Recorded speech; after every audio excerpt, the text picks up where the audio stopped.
Mr. Ripen, the honest woodworker.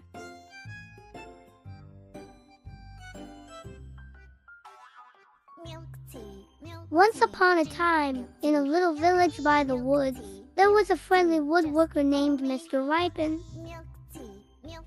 Everybody liked him because he always told the truth and made really cool stuff out of wood. Every day, Mr. Ripen went to the woods where trees were grown for making things.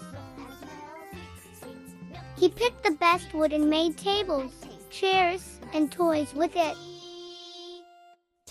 One day, while he was in the woods, Mr. Ripen found a little bag under a tree. When he looked inside, he saw shiny coins. He knew someone must have dropped it, so he went to find the owner. He asked everyone in the village if they lost a bag, until he found a girl who said it was hers. She was so happy to get it back, and she thanked Mr. Ripen a lot. From then on, everyone knew Mr. Ripen was a very honest person. They liked him even more because he always did the right thing. And Mr. Ripen, well, he just kept making wonderful things out of wood and being the best he could be.